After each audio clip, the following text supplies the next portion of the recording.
was the beard that was throwing me off. And guys, you want to talk about a girl catfishing people with their makeup and whatever? A guy can look completely differently with a beard or without a beard. So I don't want to hear it.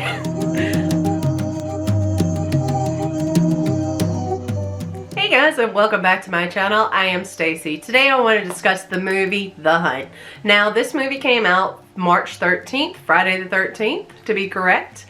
And it was just at the height of everything hitting here in the United States. So theaters got shut down and the studios were like, you know what? We're going to release this movie, The Invisible Man and onward, so you can watch it in the comfort and safety of your own home. Speaking of that, I hope you guys are doing well. You're staying safe. You're practicing your social distancing.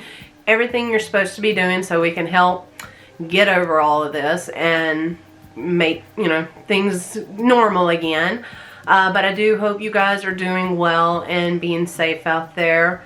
But this movie was one I wanted to watch before everything happened. So I was okay spending the $19.99, $20 for it because I had intentions on watching it to start with. That being said, having watched it, you guys know up front, I'll let you know whether or not I liked the movie. While I enjoy this movie, I wouldn't have spent the 20 bucks on it. Looking back now, I would have waited for it to come out. It's just personally not one of my top favorites. I would give it a 3.5 out of 5 stars. And the reasoning is it's not marketed as a comedy. And it is definitely a horror comedy. It is marketed as a horror action thriller. And it's definitely got comedy in there. So a little bit of a deduct there. We'll get more into that here in a little bit.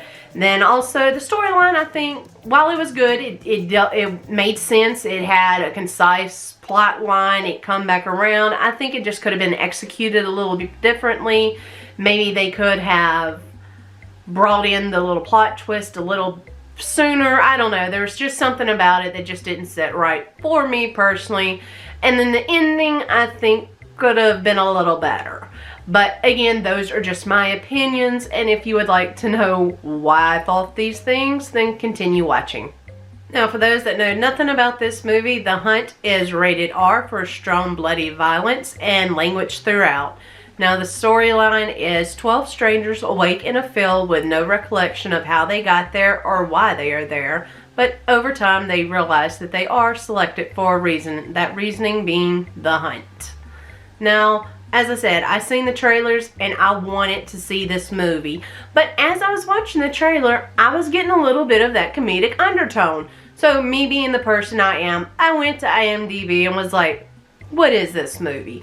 And there it said horror action thriller. It said nothing about comedy. And I'm like, I'm getting a little bit of a comedic aspect from the trailer. I get that vibe. And hello, we got Ike in here. If you don't know Ike, neighbors, he's a very comedic person. And so seeing him, I was like, this has got to have comedy in it. It has to. But on the offhand chance, maybe he's branching out and going into the horror industry, which I totally could see him in a horror film. I think he would be fabulous and knock it out of the park. Yes. Would love to see him in a future, like a literal horror movie. That would be awesome. But, seeing him, and Emma Roberts is in it, and she's done horror movies before. And I was like, okay, well, maybe it really is a horror story type thing. And I'm watching them film the first 5 minutes. Now, I know I have a dark sense of humor and everything, but I was like, this has got to be a horror comedy. An additional 5 minutes go by and something else happens, and I was like, this has got to be a horror comedy. Then another 5 minutes transpires, and I'm like, no, this is horror comedy. I don't care what IMDb said. This has got comedy. So now I got to look at it at a whole new perspective because this is not a horror film anymore. This is a comedy to me. So now I'm looking at it differently and got that mindset, and I'm amped up to, because with a horror comedy, you have more leeway. There's some things they can get away with, whereas I have a little stricter rules with my horror movies, okay? That's what I'm saying. I'm weird. But we get through it and we're introduced to the character of Crystal. Now, right off the bat, when we finally get Crystal speaking, I hear she's got a southern accent. At least that's what I'm thinking. So I'm curious, where did she come from? And it is finally revealed that she came from Mississippi. And I was like, okay. Her accent is a little believable. Like, there are a few moments where she leans into it and goes real southern twang with it. But it is believable. She did a good job. Now, I personally cannot stand my southern accent, so I do speak a little differently than other southerners. But when I get, you know, riled up or excited or start speaking really quickly or whatever, it can come out, yes. And I'm not happy about it, but it's there. So, while, like I said, there were some exaggeratory phrases, it wasn't nothing like Sookie Stackhouse True Blood area. So it was a believable accent. Now, also, Gary, when he came on screen, his voice sounded familiar, and I was like, who is that? And then finally, we got that long shot of them on the railroad tracks walking, and I was like, Ethan Suplee! What the heck? I hadn't seen you in forever. Now, if you don't know who Ethan Suplee is, I'll have some movies he's been in right here. But Boy Meets World, Without a Paddle, Evolution, I've enjoyed him. And it was the beard that was throwing me off. And guys, you want to talk about a girl catfishing people with their makeup and whatever? A guy can look completely differently with a beard or without a beard. So I don't want to hear it. But as soon as I realized it was him, I was like, oh no, I know who you are. Are you going to die now? We'll see. We'll see. Now, as the film progresses, you do figure out why these 12 individuals were selected. And that's when your little plot twist comes in, if you will. And there's this one big scene, which you get a little bit of a snippet at the beginning with the convenience store and those characters. But it further gets brought out as the film progresses, obviously. And it toes the line of being politically correct. You know, what is too much? And is any one group not allowed to, you know, go off against another group? And it just brings a lot of questions to the front. And like I said, it begs the question of, is there too much? And also it brings up the issue of, I will say, the chicken or the egg theory, if you will, so as not to have any spoilers here, about which came first, the chicken or the egg. And that situation gets presented to us. And like I said, with the twist, I think it could have been executed better. It just didn't sit well, because we had so much transpire before we finally get to this part. And then it just kind of like negates everything that's already happened by bringing this up at this point in time. It's like, I don't know if we understand what was going on, but it just wasn't as impactful to me. I don't know. It was something about it. Maybe you can let me know down in the comments. And then again, you might completely differ from me and be like, no, girl, it was good. I thought they done it good. It made sense for me. So, I don't know. But to me, it just, something about it just didn't hit right. And just left me wanting more out of it. And like I said, by the time it happened, I was like, well, that kind of makes all this just ridiculous now. And then we go into our ending. They have a little question there at the end that makes you debate whether or not certain characters were telling the truth or not.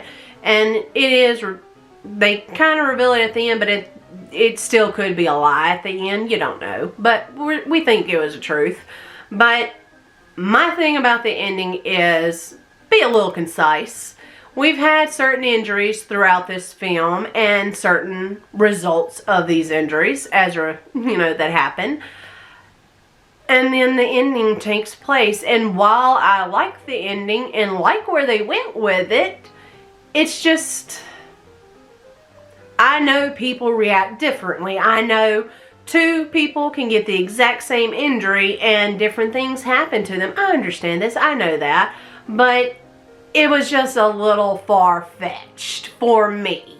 I just wish they would have toned it down. Like that's where I'm saying that comedy aspect comes in, where we get a little bit of a leeway, because it is comedic there at the end. And I get it. I do. I get it. But I just wish they would have toned it down just a little bit and made it a little more realistic at that point. But again, I thought it was decent, but there were things I had issues with. Now, given the R rating, I think they could have went so much more with this. It was R. Pump it up the next level. Give us the more gore. Now, I'm not saying we gotta have gore for the sake of gore. This does have strong bloody violence throughout.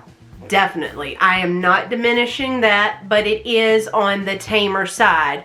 Think about how I was talking about in Ready or Not or Hot Fuzz. Those type of movies. It's going to be the more meek. And I know there are some people, when I say that, they're like, that wasn't meek in those movies. But for me, it was mild, because it's that the initial thing that happens is what's impactful, that gets you, that's like, oh dang, shoot. And then they pan away and it's from back here, and you're not getting graphic in your face details. And then you're hearing the sounds, you're hearing the, you know, you're hearing these sounds, you're not actually physically seeing it on the screen. You're just getting that eek factor. You're just getting that eked out factor thrown in there from the sound. And then again, when something graphic comes back on screen, it's from back here.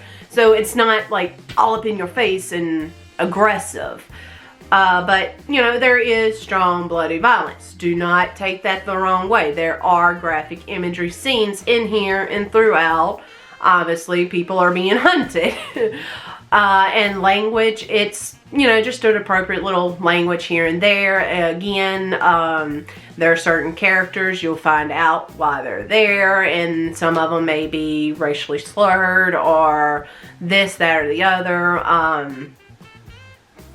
It's not like Uncut Gems where every other word is a curse, so you ain't got to worry about that. With this, you do. The R is definitely for the graphic violence and the bloody violence throughout. It's kind of tame on the language, so it is an R rating.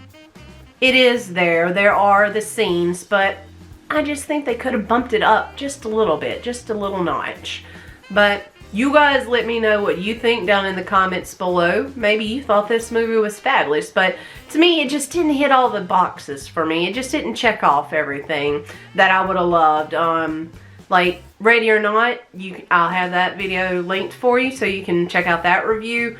That one, phenomenal. Would highly, highly recommend it. This one, I would say, if it's on, watch it, but I wouldn't spend $20 right now to watch it. That's just my opinion. Give this video a like if you like it. Hit that subscribe button so you can see when I upload videos in the future. Till next time, I am Stacy. I hope you guys are staying safe and keeping your social distancing up, and I will talk to you next time.